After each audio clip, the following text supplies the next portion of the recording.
Welcome back to Will I Ever Learn Chinese? I'm Jeanette Sakel. In this episode, I'm looking at how much I had learned after a year. So here I was a year after I had started. And in a way, I had completed a challenge that I didn't really set myself when I began. But learning a language for a year is a bit of a challenge. So I'd been learning Chinese for a year. And now a year and 3/4 in, I'm still learning the language. So sort of 1-year challenge was a nice idea, but it didn't really happen. But I thought it would be a good idea to look at where I was after a year. And in a way, I might also argue that the first year was really special. Because that first year of language learning had totally changed me. It had brought me new beginnings and opportunities. And I had really re-evaluated what was important to me, letting go of what was not. And I was doing something new. I was giving myself space to breathe. And I was also generating lots of energy that I thought I didn't have. And in a way, it wasn't just new things that I was doing. I was also going back to some of the old days, to some of my teenage hobbies. I'm now a linguistics professor with lots of different research projects on the go and lots of new ideas. And learning Chinese is no longer just a hobby, but as a language, as a new language that I was learning, it saw me through a very challenging time in my life. It created enthusiasm, it kept my brain engaged, and it gave me the impetus to do well. It gave me a lot of new directions for my work, my linguistics research, my teaching, and my understanding of pedagogy. And it gave me a very different worldview, insights into another culture I had not previously known much about. I learned so much. So, learning Chinese might at first have seemed like an odd new obsession, like a very strange thing to do when there are so many other things you could focus on at work, for example. But it gave me that all-important breath of fresh air, and it gave me hope and motivation. And when people sometimes ask, well, why are you doing that? Is it strategically valuable? Well, I would actually have a ready answer saying, yes, I need Chinese at the partnership events with Chinese universities. But deep within, I knew that it wasn't quite so simple. It was not necessarily a strategic move as such, but rather a sideways move that had some strategic elements to it, I guess. But it was really my energy and motivation that I was harnessing. I had so much energy and motivation behind my learning. And I knew that I would be able to do something amazing with that, just following my energy. So why go against something that you are so motivated to do when it's not illegal and when it's something positive like learning a new language? I knew fully well from past experiences that when I get engrossed in a subject or hobby, I would get a lot out of it and I would likely succeed in some way. And I would also in some way incorporate what I was doing into my work. And it would influence my work positively. I would find new directions for my work. Actually, I've always been interested in interdisciplinary study, exploring new views of well-studied topics, looking at things from various perspectives. And doing linguistics research is brilliant, and there is so much we can learn, but I also feel that bringing linguistics into the here and now, the reality, is a really worthy course and a very good use of my time and efforts.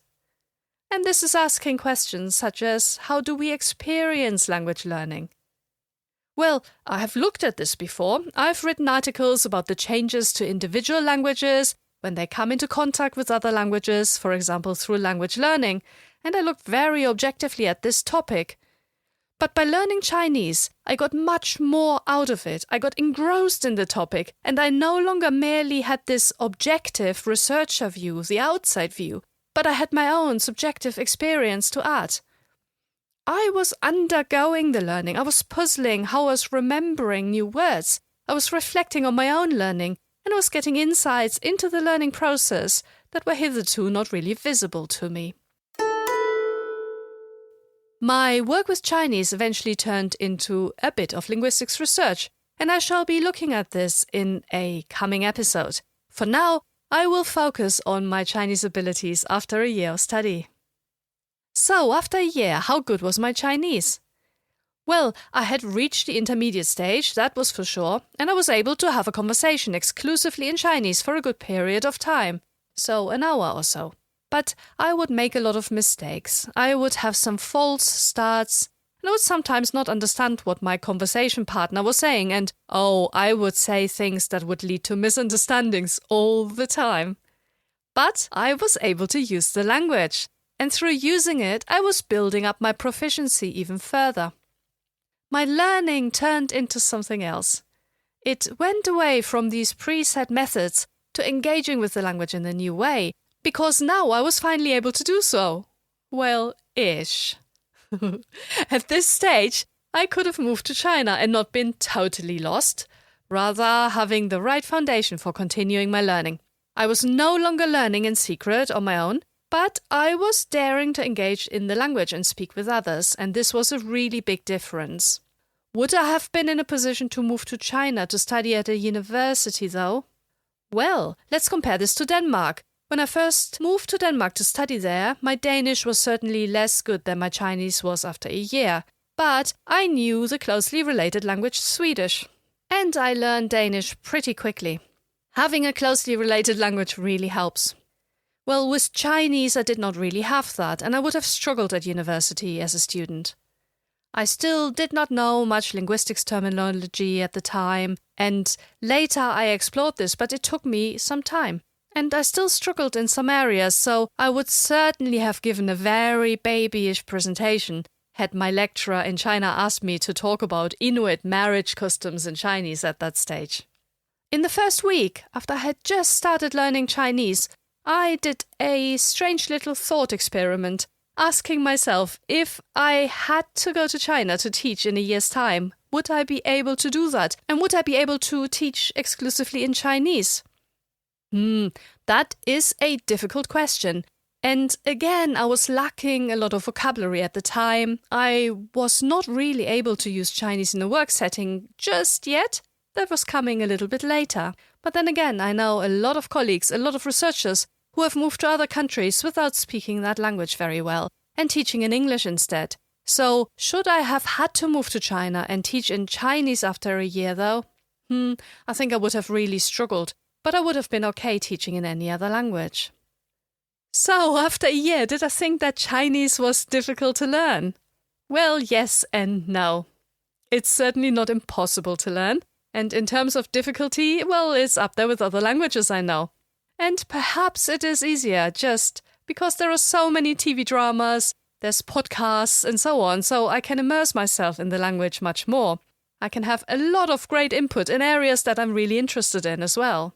This is a big plus, and it helps my learning, and it's so much more than I ever had in the Amazon, for example. When working on Amazonian languages, I just didn't have any materials, or there were very, very few materials, and I had to build up the corpus of materials myself. So immersing myself in the languages, in that case, meant staying there and speaking to the people. There was just no other way. Chinese was difficult in the way that you had to get over that first hurdle of learning totally new words and new ways of writing, etc. But there comes a point, sometime in the learning journey, where all of a sudden you see the light. And this happens various times, and I've discussed it at various times in this podcast series. But for example, when I realized how you can put words together to form new meanings, and that there were actually some systematic approaches and ways that would help you to understand what was going on. And also, I sort of found out how characters are built up, and that then helped me in learning new characters. This happened around the late beginner stage, early intermediate stage, but there were various times when I felt that this was happening. And certainly after a year, I felt that I had started to see through the language in a whole new way. And suddenly the world of Chinese just opened up before me, and it was not as difficult anymore to get going.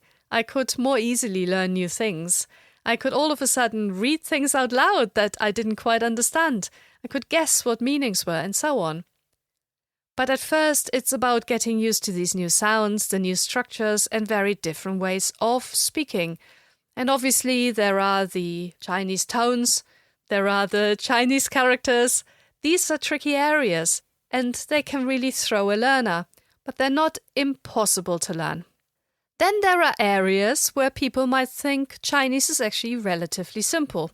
I have a Chinese acquaintance in my village, And upon hearing that I had started learning Chinese, she uttered, "Oh, 没有什么语法. There is no grammar."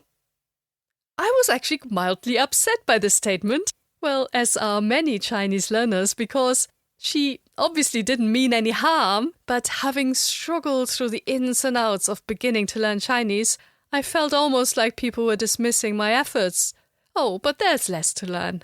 Well, on the grammar front, I guess she was right, because regarding heavy morphology, so a lot of word structure, there is very little. But there is so much else. So you have to learn the word order, the way thoughts are expressed, putting things together in ways that are often very different from English. And putting words together is also grammar. It's just not the grammar of bits of words being changed and so on that we know from other languages like French and Spanish and Latin and so on. So in a way, Chinese has these seemingly unchangeable words or chunks.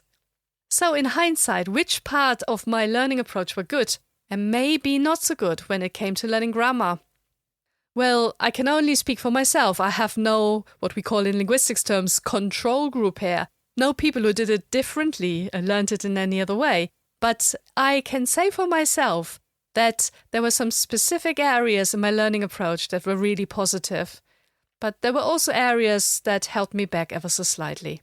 But overall, my learning was really positive, and that is due to the tones and due to being able to speak. And that really helped me at this stage after a year. Remember when I first started, in order to get the tones right, I decided to use a program that was using the spoken language as its basis. And I was speaking a lot. The program was giving me continuous feedback on my pronunciation, and I was learning the tones, and I was listening to the tones, and I was revising my own speaking. After a year, my tones were still far from perfect, but what native speakers told me repeatedly was that they were much better than those of others who had only been learning Chinese for a year. And speakers pointed out that I was able to speak relatively quickly and with confidence, and that it was relatively straightforward to understand me, whereas they had struggled with others. And I think this really came from the method I was using. And since I was learning chunks and sentences and using them by pronouncing them from the very start, I had built up a sort of repertoire that I could use of language in context. And I knew the tones, I knew the intonational context, and I could use these, in particular in situations where I was searching for words, etc. I didn't have to remember the individual words, but I would have structures that I could put in instead. But at the stage of learning Chinese for a year, there were quite a few areas of grammar where I sometimes got things wrong. For example, it took me a while to understand the differences between 或者 and 还是. Both of them mean or, so they give you a choice between two things. But 或者 is more like a generic or, whereas 还是 is more like giving two options and you have to choose one of them. Oh, but there are so many counterexamples. And as I was looking at these two words and I was learning them, I still found counterexamples even a long way into my learning journey. But in my learning approach, my gamified learning program, I learned these two words together in similar situations, but I didn't have quite enough context yet to understand when each of them would be used. So I did have no grammar shortcut. I had no explanation that could have helped me at this stage. And while there is something really positive about not just focusing on grammar, but rather learning language in context, it can sometimes be really useful to have an explanation and to have somebody sit you down and go, oh, I know the difference between 还是 and 或者, and let me just explain this to you and give you a few example sentences. In the previous episode, we looked at ChatGPT, and in hindsight, this is exactly what I should have used this for. So, overall, I think I did pretty well with my learning approach. It got me over the first hurdles. It got me from beginner to intermediate, and I was able to use the language in all sorts of situations. And now, after a year, I could start to evaluate what I had been learning. And I realized that some of the words I'd been learning were quite formal or slightly odd in context, where there were more similar, more easy words that I could use instead. So in my learning program, for example, I had learned the word for supermarket as 食品杂货店, meaning a foodstuff store. as opposed to 超市, which means supermarket, directly translated from English into Chinese. 超 super or surpass, and 市 a type of market.